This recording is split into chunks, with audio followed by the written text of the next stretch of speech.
guys, welcome back to In Case of Econ Struggles. Today I'm going to continue with my Intro to Stata series. Today we're going to talk about the basics of regressions. I'm just going to cover basic regressions, fixed effects regressions, talk about using clustered standard errors in a regression. We'll also talk about how to do an IV and instrumental variable regression using a two-stage least squares estimation. Okay, so just the basics that you might encounter in a Stata class, started talking about the output and what we can do with these regressions in Stata. So we'll go ahead and get right into it by reading in this auto data. And suppose that maybe I'm asked to do this basic regression where my dependent variable is price and my independent variables are miles per gallon, weight, length, and trunk, and run that regression. We'll go ahead and take a look at our output right here. Maybe I'll just make this a little bigger, change the font to 14 or something so we can take a look. Okay, so if we look at this regression output, again, I've sort of covered this before, but just to be comprehensive, here are the number of observations that I put in this regression that Stata used in this regression. Remember that to be in this regression, you have to have non-missing values for all of the variables that you put in here. Our f-stat, this is basically just saying what's the probability or a joint hypothesis test that at least one of these coefficients is statistically significant. R squared is just the percentage of variation in price that we explain using our four variables. Just as R squared, we're not necessarily going to touch that for now. Same with MSE. Okay, so for each variable, we've got the coefficient, we've got the standard error. Okay, what we're going to do is Stata is going to do a hypothesis test where it's going to ask if this coefficient is significant or not. So what it's going to do is it's going to test if this coefficient is statistically different from 0. The way it's going to do that is it's going to take this coefficient, it's going to divide by the standard error, it's going to get this t-stat right here. Okay, and then it's going to use a normal distribution to figure out what the p-value is based on that t-value. Okay, so that's how it's going to get that, and then it's going to get the confidence interval basically is the coefficient plus or minus about 1.96 times the standard error, which is how you get this number here.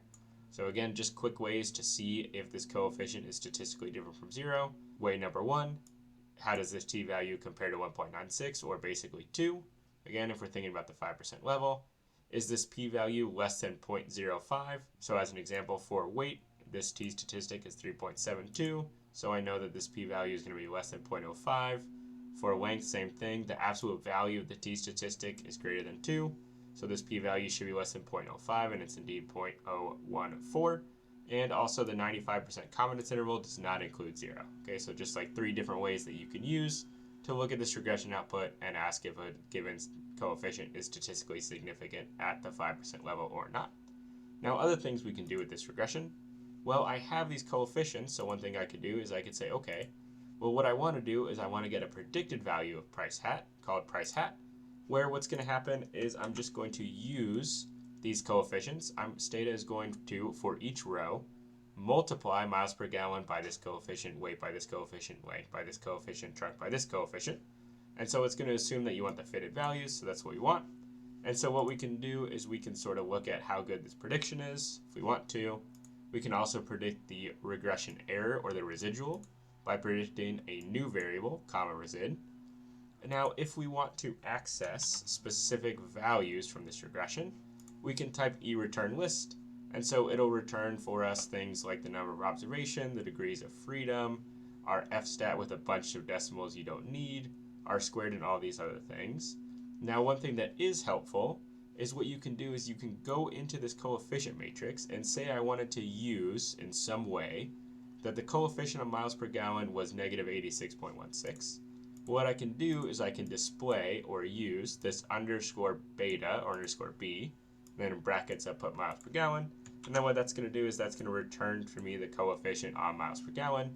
I can do the same thing with the standard error if I want to, and again, this way I can use sort of those values in code later if I want to, and I don't have to hard code these coefficients. I can just pull them right out of the regression output. Okay, so that's simple regressions.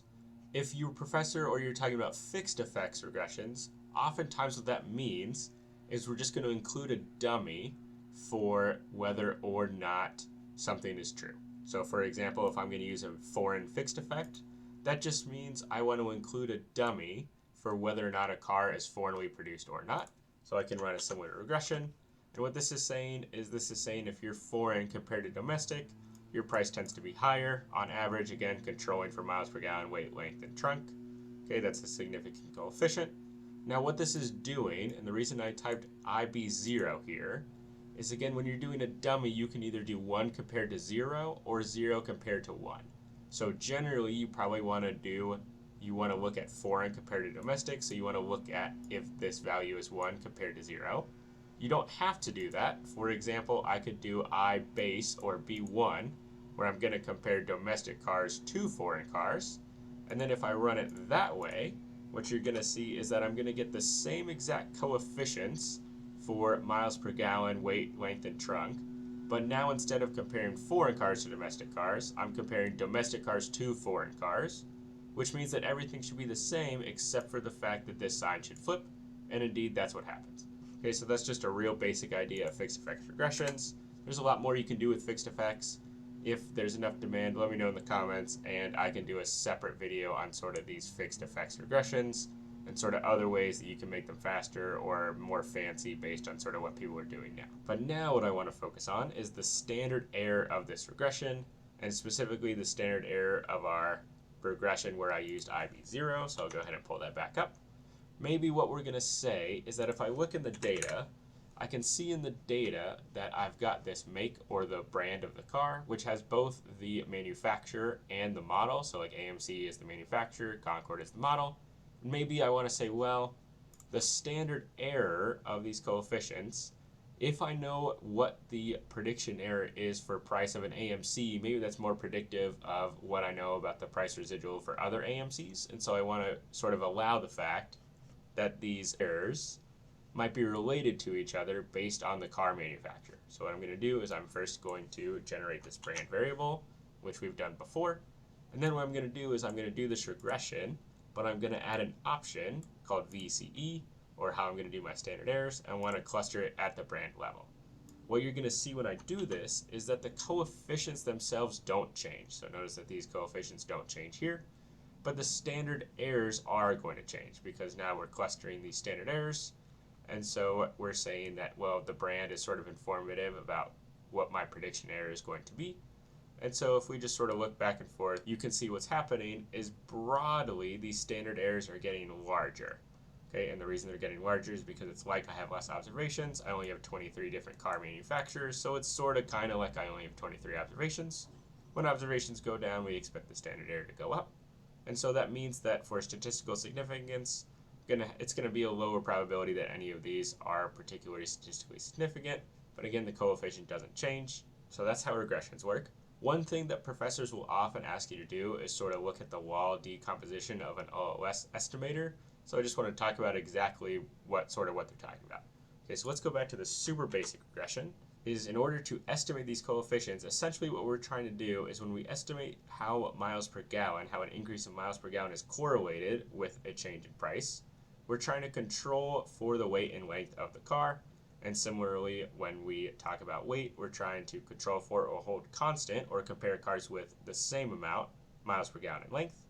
And so this is called a wall decomposition because what we can do is for each of these variables, for each of these independent variables, so miles per gallon, weight, and length, I'm going to regress miles per gallon or one of these independent variables on the other two. And then I'm going to predict the part of that variable that is not explained by variation in the other two independent variables. So I'm just going to predict the residuals for all three of these. So I'll go ahead and do that. And if we've done it correctly, what should happen is when I run this regression, I should be able to recover the same 86.78 coefficient of miles per gallon by regressing price just on the part of miles per gallon that is not explained by the other two variables. So let's go ahead and try that. And you can see that we actually do get the exact same coefficient for miles per gallon residual as we get for miles per gallon here. And if I do it for the other two variables, you're going to get the same story where we perfectly replicated the coefficients in our initial regression, where each time now we're just regressing price on the part of our independent variable that is not explained by the other two independent variables. And that idea is called the wall decomposition of the OLS estimate. And so I'm just showing you how that works. All right, so now we're going to turn to instrumental variables. So I'm just going to start with a clean state. And I'm going to use this web use data. This is the same sort of thing that was used in the help file. And so I'm just going to use it in case you're looking in the help file and sort of can follow along. Now what we're going to do with an IV regression is, again, we're going to have a dependent variable. We're going to have an independent variable. but now we're going to say that this percent urban is sort of exogenous. Okay, but this variable here is not exogenous, it's endogenous. And so what that means is, in order to make sure that we get the correct coefficient we want, we need to first instrument this guy based on family income and I dot region. And again, I have a separate video on why we want to use instrumental variables. I'll link that in the description below if you're curious. But again, if we're just trying to run this IV command, the syntax for that is IV regress. Want to do two stage least squares, dependent variable, exogenous independent variable, the endogenous variable, and then what I'm going to use as an instrument. So I'll go ahead and run that. And now you can see that what we've got is we've got our same sort of story in terms of the output, coefficient, standard errors, and all that good things. And then what we're saying is we're instrumenting this variable, and these are the instruments that we're using. And so now I just want to talk about how you can get back to that using OLS. So what I first do is remember that this is a two-stage least squares, which means that I should be able to do two separate stages and get back to the same coefficient of 0.00224-ish. In stage one, what I'm going to do is I'm going to regress that same endogenous variable on all the exogenous variables, and then I'm going to predict sort of the predicted value based on that regression using the code we learned earlier. And then what I'm going to do is I'm going to regress our dependent variable, rent, on the exogenous variables, which now are percent urban, and the predicted value of this variable based on our first stage regression. When I run that regression, you see that I get exactly back to 0.00224, and so we're all well and good, and I get the same exact coefficient on percent urban as well. So again, that's just how exactly Stata is doing this to SLS. It gets more complicated as you add in options and fixed effects and things like that, but at its core, this is how a two-stage least squares regression is run in Stata. These are the two stages that are equivalent using an OLS. Okay, so again, just a really basic overview of regressions in Stata and some basic things you can do with regressions. If there's things in particular that you would like to see me do, please put that in the comment section below. But if this video or these videos are helping you out, please like and subscribe. See you next time for another case of econ struggles.